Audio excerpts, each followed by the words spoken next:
Sé que la miniatura de este video ha tenido que sorprenderte un montón sabiendo cuál es mi contenido y si no lo sabes, pues te invito a que explores mi canal. Básicamente he concentrado el contenido de este canal en Arch Linux, Hyperland en su gran mayoría, con el desarrollo de Miss.File, Sevec.Dots, tanto para Hyperland como para Sway y me he concentrado más que todo en el área de Wayland. Sin embargo, lo que estás viendo en pantalla definitivamente está instalado en máquina real.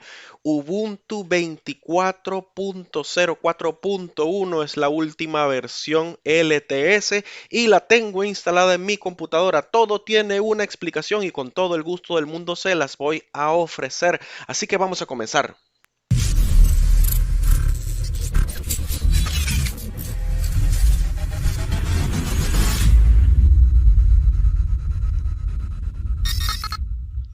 Antes de comenzar, si te gusta este tipo de contenido, considera por favor suscribirte, dar un like, dejar tus comentarios y compartir para que este video llegue a más personas. Eso lo agradeceré un montón. También dejo enlace en la descripción de este video para que puedas colaborar con este proyecto, puesto que no estoy monetizando este canal y quiero mantener eso así. De verdad que sí, sería una grandísima ayuda. Pero ya sabes, compartiendo este video, dando like, dejando tus comentarios, suscribiéndote también ayudas un montón y lo agradezco de todo corazón. Pues bien, ¿por qué Ubuntu? ¿Por qué estoy utilizando Ubuntu? Todo esto tiene que ver con trabajo, todo esto tiene que ver con temas laborales. Utilizo unos programas que tienen su versión para Linux, sí es cierto. Sin embargo, por alguna razón que todavía no he logrado dilucidar, no he podido hacer que funcionen al 100%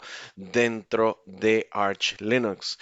Y tengo un pendrive donde tenía una instalación de Ubuntu por si acaso, y aparte de eso es una instalación, es una ISO que utilizo para instalar en computadoras de personas que me piden que instale un sistema operativo Linux y pues ahí tengo Ubuntu porque bueno, es una distribución entry level para toda aquella persona que no desea complicarse demasiado con terminal, con programas, con comandos y que no tiene idea de cómo desenvolverse bien dentro de Linux, pues para eso tenía Ubuntu.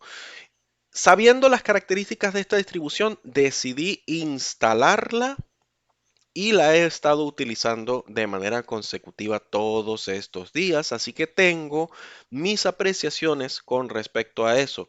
Lo primero que voy a decir es, de verdad, es una distro que funciona y funciona muy bien, tal cual como lo dije en la miniatura de este video, es una distro que funciona y funciona muy bien, tengo que hacerlo saber de este modo. Y eso ha sido una constante en el mundo Linux desde que nació Ubuntu. Básicamente ha sido la masificación de Linux y Ubuntu fue quien lo pudo hacer de esta forma. Ese pequeño hito dentro del mundo Linuxero se lo debemos a Ubuntu y yo mismo empecé a utilizar Ubuntu en el año 2008 con la versión 8.10. No era una versión estable, sin embargo esa fue la que me llegó en una revista, recuerdo eso perfectamente, en un CD y a partir de allí pues empecé este continuo uso de Ubuntu por muchos años, muchos años. Hubo sus intervalos en los que utilizaba el sistema de la ventanita por otras razones que definitivamente no tienen nada que ver con mi uso personal. Sin embargo, siempre llegué a Ubuntu hasta que finalmente empecé a probar otras distribuciones en el tiempo. Definitivamente eso fue algo que ocurrió en algún momento del año 2020 que empecé a utilizar otras distribuciones. Sin embargo, no voy a negar que Ubuntu se convirtió en una de esas distros queridas porque tenía lo suyo y a través de los años demostró que tenía lo suyo. Y es por eso que instalar Ubuntu 24.04 ha sido una experiencia bastante extraña porque estoy volviendo a un sistema que de algún modo ya conocía, pero que tiene cosas completamente innovadoras. Eso hay que decirlo y voy a hablar acerca de ello en este video. Lo primero que voy a comentar al respecto, porque definitivamente tengo que hacerlo, esta es una distribución que está listísima, lista para usar. Ya esta distribución es solamente instala y usa. Literalmente eso es lo que va a ocurrir una vez que instales Linux a través de Ubuntu, porque también lo puedes hacer con otras distribuciones, pero recuerden que esta es una de las que muchas otras distribuciones se basan para poder construir incluso su entorno de escritorio. Y con esto entonces les recuerdo que, por ejemplo, distribuciones como Zorin OS tienen base Ubuntu y tienen una versión modificada de GNOME. En ese sentido, pues todo hay que expresarlo y hay que decirlo. Muchas distribuciones se basan en Ubuntu para poder implementar sus propios entornos de escritorio y eso no se puede negar. Entonces, es sencillamente instalar y usar. Un apartado que tengo que comentar con relación a esto es el instalador Flutter o Flutter, no sé si lo estoy quemando, muy posiblemente Flutter, voy a decir Flutter en este contexto.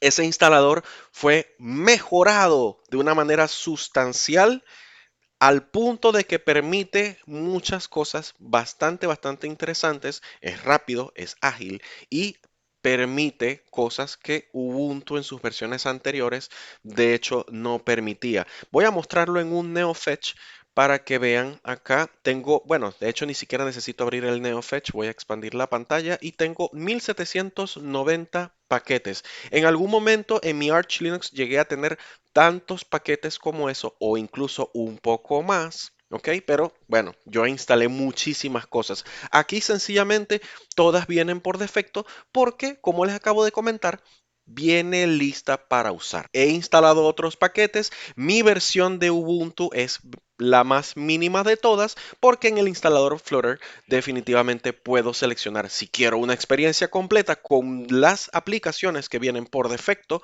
en la configuración de Ubuntu o si quiero una instalación mínima. También permite elegir drivers de terceros o drivers propietarios, drivers de software libre y también permite la instalación de muchos códecs de audio y video. Punto para ese instalador. Definitivamente les quedó hermoso ese instalador a la gente de Canonical.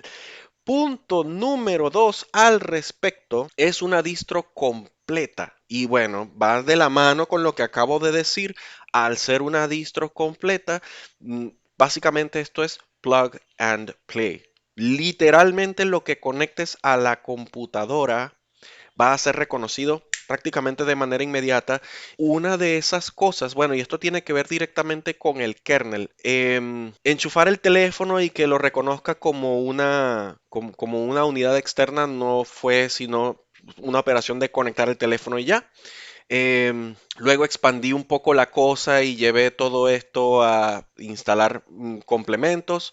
De eso ya voy a hablar en su momento. Y aquí tengo, por ejemplo, GS Connect. Ya voy a hablar en su momento de esa partecita muy específica. También, pues, conecté varios periféricos. La cámara, porque tengo una cámara externa, voy a mostrarla, aunque yo no utilizo esta cámara porque esta lente que se encuentra aquí no es una lente plana, sino una lente esférica y no me gusta. Y por eso no utilizo esa cámara, pero definitivamente sí lo reconoció. Incluso esto, reconocido sin inconvenientes, carga todos los componentes necesarios para que esto pueda ser reconocido sin mayores inconvenientes. Y así he ido probando otras tantas cositas que me han servido bastante bien porque bueno, he tenido que respaldar la instalación que tenía en esta nueva instalación y definitivamente también le doy ese kudos a Canonical por haber hecho una distribución que en efecto no te permite parir, no te permite sufrir para que tus periféricos sean reconocidos. Y gracias a eso he podido hacer integraciones bien interesantes entre el ecosistema de GNOME y las cosas que utilizo normalmente, incluyendo obviamente mi teléfono para poder hacer una integración bien interesante entre la interfaz del teléfono y la interfaz de Genome. Y eso me lleva entonces al tercer punto, compatibilidad. Eh, Literalmente, lo que quieras que funcione dentro de Genome va a funcionar aquí sin mayores inconvenientes. Y aquí estoy hablando de la compatibilidad de software y hardware. No estoy hablando de los periféricos, sino compatible con todo el hardware que trae tu máquina. Y también permite pues que todo sea integrado de manera muy armoniosa. No tuve que hacer grandes cosas para que esto funcionara de este modo porque, bueno, como estás viendo en pantalla, la última versión del kernel es la 6.11 y en este momento la versión del kernel que tiene Ubuntu 24.04.1 es la 6.8.0-45. Esa versión del kernel no está tan lejos de la más actual. Esta es una versión LTS y es básicamente la última LTS, así que funciona muy pero que muy bien tener un kernel de esas características. Eso significa que para equipos nuevos esto va a funcionar muy pero que muy bien, incluyendo equipos que tienen tarjetas Nvidia. La tarjeta de mi computadora, y aquí lo voy a mostrar, esto lo puedo mostrar con un NeoFetch, es una Intel Jasper Lake UHD, es integrada y esta es una computadora Intel Celeron N4500 de 2 núcleos y como verán funciona bastante bien. Un último punto, esta distribución ha sido mejorada de una forma tal en relación a sus precedentes que tengo que decir que Canonical en ese sentido lo hizo bien. Y cuando hablo de mejoras, hablo de cosas muy puntuales y las voy a comentar acá. Esta es una de las cosas más puntuales de las que quiero hablar, que es el centro de aplicaciones. En versiones anteriores de Genome, esto era lento para hacer carga de los componentes que vas a instalar. Definitivamente es o era lento, pero esto lo optimizaron de una forma tal que, wow. Como ya lo vieron, yo estoy grabando la pantalla en este momento y sin embargo abrí y cargó súper rápido.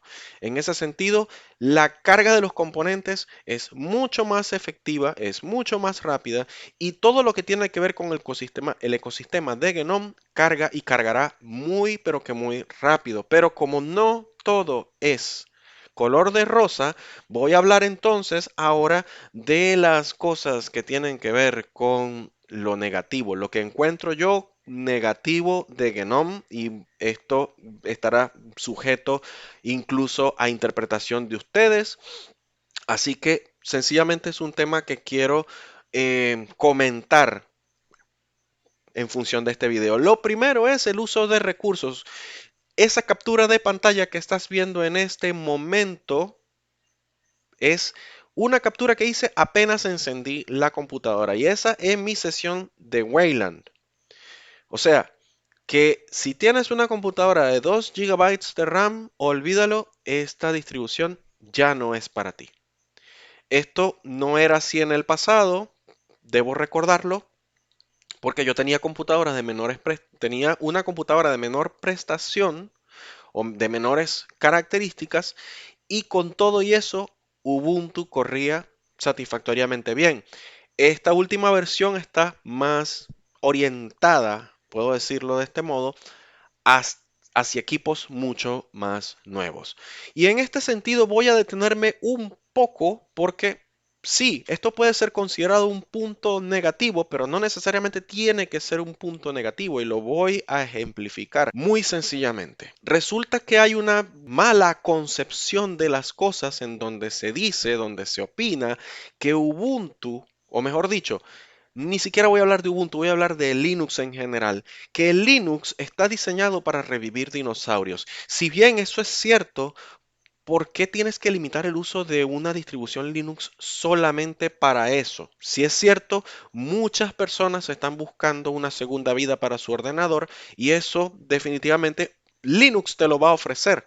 Sin embargo, no es el objetivo de tener una distribución Linux, no es el punto central de tener una distribución Linux.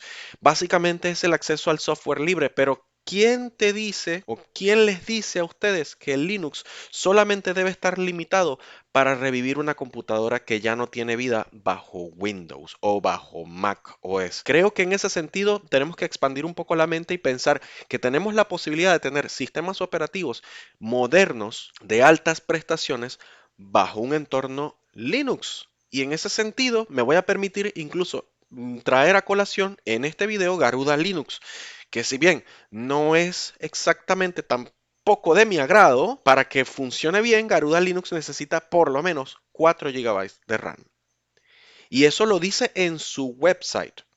De tal manera que puedo, y de hecho aquí lo muestro en esta captura de pantalla, donde Garuda Linux va a correr con 4 gigabytes de RAM.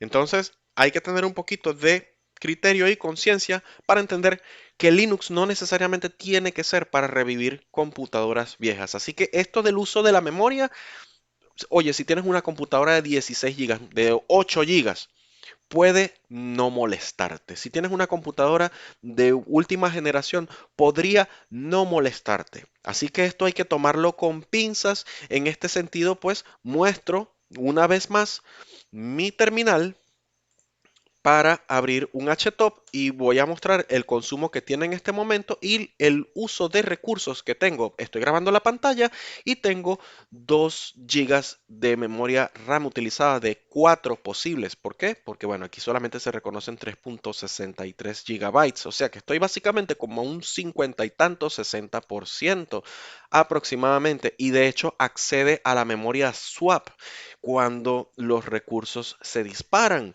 Entonces, con todo y eso, me permite grabar este video con fluidez. Voy a hablar del siguiente punto negativo y aquí sí tengo que ser absolutamente crítico, los snaps.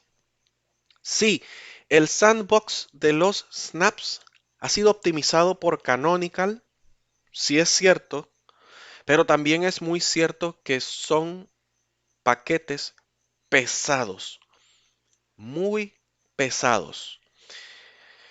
Afortunadamente todavía tienes la opción de instalar paquetería con apt, o sea, archivos.dev, pero vamos a buscar un snap sencillamente por el gusto de utilizarlo. Vamos a buscar, por ejemplo, este. Y fíjense el tamaño de la descarga de este snap, casi 1 gigabyte. Y todo porque está empaquetado en un sandbox. Ok, suple el tema de la compatibilidad entre sistemas, porque básicamente para eso se ha hecho Snap y para eso se ha hecho Flatpak. Sin embargo, que una aplicación tenga un tamaño tan exagerado como este, definitivamente es un tema a considerar. Me gustaría o sería genial que esto fuese mucho más liviano. Sin embargo, bueno, esa es la característica del snap como tal o de los snaps como tal. Porque todas las dependencias vienen en el paquete. Sería mucho mejor que no fuese de ese modo. Eso pudiese impactar un poco en los equipos un poco más viejos, así tengas suficiente memoria RAM, porque bueno, la velocidad de ejecución de tus snaps sí se va a ver afectada, definitivamente sí lo hace. Yo tengo, en ese sentido, puedo decir, y lo voy a mostrar una vez más, porque vale la pena recordarlo, 18 Flatpaks. Y he comparado la carga de Flatpaks versus, o mejor dicho, la velocidad de carga de Flatpaks versus la velocidad de carga de snaps, y los Flatpaks cargan mucho más rápido y cargan mucho menos la memoria RAM. Un tema súper personal. Están más que invitados a dejar su opinión en los comentarios. Sin embargo, esa ha sido mi apreciación hasta los momentos. Voy a hablar entonces del punto 3, los repositorios de Ubuntu. Aquí voy a hablar un poco acerca de la disponibilidad de programas porque esto es un tema bastante delicado. No vas a tener las últimas versiones de los programas porque esto es un sistema estable y pretende ser un sistema estable. No es una distro rolling release, sino una stable release, de tal manera que vas a tener siempre las versiones más funcionales de los programas. O sea, no vas a tener problemas de estabilidad en ese sentido con la paquetería, pero no vas a tener las cosas más recientes, no vas a tener las últimas características si se quiere.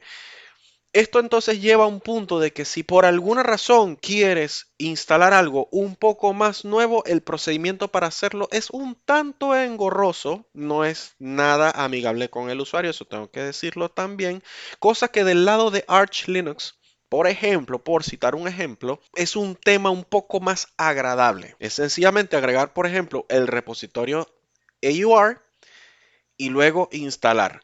Si tienes el repositorio AUR agregado, un programa como Paymac te va a permitir verlo todo. Si tienes la posibilidad de hacerlo a través de Paxic, si te gusta la terminal, yo soy un nerd en ese sentido y a mí me encanta la terminal, pues allí lo vas a encontrar básicamente todo.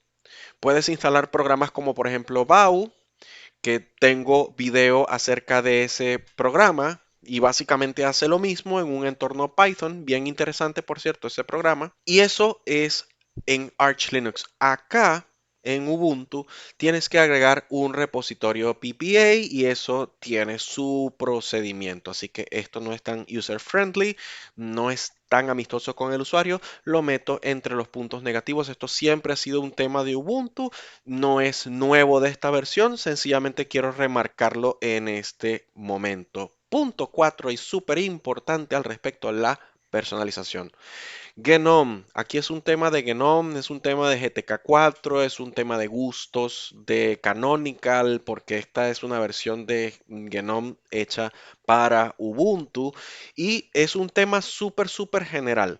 Para poder modificar tu Gnome vas a necesitar hacer un montón de procedimientos y tienes que tener conocimiento de ello si vas a hacer las personalizaciones. No así como por ejemplo en el caso de Plasma, y eso ya lo hablé en el video anterior, te lo dejo aquí arriba también. Las personalizaciones de Plasma son mucho más accesibles al usuario. Puedes literalmente convertir tu Plasma en básicamente lo que quieras, lo que desees en el punto y momento en que desees modificarlo todo, pues sencillamente lo modificas. Acá en Genome las cosas son un poco más complicadas y eso hace incluso mella en el funcionamiento de la misma plataforma, del mismo shell. Por lo tanto, como una opción para mí, sencillamente he manejado esto, lo he manejado stock y no he hecho grandes cosas, pero sí que he hecho modificaciones en el sistema. Por ejemplo, yo instalé extensiones de Genome e instalé los retoques de tal manera de que tuviese la posibilidad de cambiar los iconos para iconos personalizados. Eso también lo tengo en el sistema y que pudiese instalar, por ejemplo, esta extensión de Genome, que es básicamente KDE Connect para Genome. Esto es Gnome Shell Connect. Y aquí tengo entonces conectado a mi teléfono, mi computadora y viceversa. O sea, puedo acceder al sistema de archivos en mi teléfono, puedo acceder al sistema de archivos desde mi teléfono, puedo acceder a mi computadora y verlo todo e incluso controlarlo a nivel de reproducción multimedia, puedo incluso controlar el mouse, puedo hacer muchas cosas a través de esta extensión GS Connect. O sea, yo puedo literalmente abrir esto acá y buscar la información requerida en relación a los dispositivos que tengo disponibles y con ello entonces conectarlos a mi entorno de Genome. En ese sentido, pues, como les digo, no es tan amable como parece y el procedimiento es engorroso. Y aparte de eso, afecta de manera negativa el rendimiento de Genome. Por lo tanto, para mí ha sido una opción manejar esto por defecto, tal cual mi configuración de Genome no tiene mayores cosas. No tengo una computadora tan avanzada como para hacerlo, para personalizarlo todo a un punto, digamos, más amigable para mí. Sin embargo, puedo decir que esto me funciona tal cual como está. Ya me acostumbré. Y porque esto me lleva al punto número 5, que son los atajos globales. Gnome está básicamente peleado con ese tema. Hay un thread al respecto. em, Creo que eso está en GitLab. Y en ese sentido, los atajos globales no son prioridad de Gnome y resulta un poco fastidioso tener que lidiar con esto. Por eso es que no tengo cámara, tengo la webcam instalada, eh, o mejor dicho, no tengo la webcam que suelo utilizar, que es mi teléfono, ¿ok? Porque con esta estoy controlando OBS. Parece una locura, pero tocó el día de hoy y es por eso que estoy así. Pero vamos entonces a abrir las opciones de pantalla y voy a buscar específicamente el tema del que estoy hablando. Estos son los temas, este es el tema de atajos globales. Yo acá tengo una serie de atajos personalizados, ¿ok? Que tienen que ver con lanzadores, navegación y ventanas. Yo he hecho de esto un entorno que manejo básicamente como manejo Hyperland, porque estoy súper acostumbrado a eso, así que me puedo mover entre ventanas de este modo, tal cual, y tengo cuatro espacios de trabajo, cuatro áreas de trabajo fijas, ¿ok? Y me puedo mover entre ellas. Pero si quiero, por ejemplo, añadir una quinta, no voy a poder hacerlo porque esto está limitado a solo cuatro espacios de trabajo. Eso me parece un contra no tan bueno. Además de eso, si quiero controlar y esto impacta directamente mi trabajo como creador de contenido. Si quiero controlar OBS a través de atajos globales, no lo voy a poder hacer. KDE sí me lo permite, Hyperland sí me lo permite, no así Ubuntu, y creo que esto es un tema de Gnome. De hecho, esto es un tema de Gnome, no es un tema de Ubuntu exclusivamente. Sin embargo, al ser este un Ubuntu con un Gnome personalizado, porque esto es literalmente para Ubuntu, y Ubuntu tiene una interacción bastante fuerte con la organización Gnome, entonces resulta en un tema que, por lo menos para mí como creador de contenido, no es de lo más agradable. Entonces, bueno, si quiero añadir atajos personalizados, de hecho, aquí tengo un atajo personalizado y traté de hacerlo de este modo utilizando OBS CLI y sin embargo no me lo permitió, no lo reconoció, o por lo menos no he sabido hacerlo andar. Voy a decir que es mi ignorancia al respecto, pero eso es básicamente lo que ocurre. Ahora, en relación a los atajos que ya se encuentran aquí, definitivamente sí que los reconoce. Por ejemplo, si voy a abrir una terminal, lo abro con un atajo de teclados y con ello entonces no tengo que estar buscando la terminal, sencillamente presiono en este caso Alt Enter porque la tecla Super tiene un comportamiento diferente dentro de Gnome, así que con Alt Super abro la terminal. ¿Puedo entonces organizar los atajos de teclado acá? Sí que puedo, pero solamente los que se encuentran acá. Para poder hacer un atajo personalizado, tendría que hacer un script y con ello entonces hacer que, por ejemplo, mi OBS lea esos comandos y poder entonces utilizar atajos globales a través de un workaround porque no puedo hacerlo directamente con las opciones embebidas que trae Gnome, no me lo va a permitir. Entonces, esto lo incluyo como un extra al respecto porque definitivamente no es un tema de Ubuntu como tal, sino de Gnome. Sin embargo, pues estoy utilizando este entorno. ¿Pudiera migrar a Kubuntu? Sí, definitivamente pudiera migrar a Kubuntu. No deja de ser una alternativa. Sin embargo, bueno, este es el sistema operativo que tenía disponible. Puedo descargarlo, puedo hacer, digamos, a través de Kubuntu algo mejor. Podría probarlo y de hecho tengo ganas de hacerlo porque, bueno, por temas laborales necesito una distribución que funcione. Entonces, en líneas generales voy a decir Ubuntu, una distro que funciona, es una distro que hace el trabajo perfectamente bien para una persona iniciándose en el mundo Linux.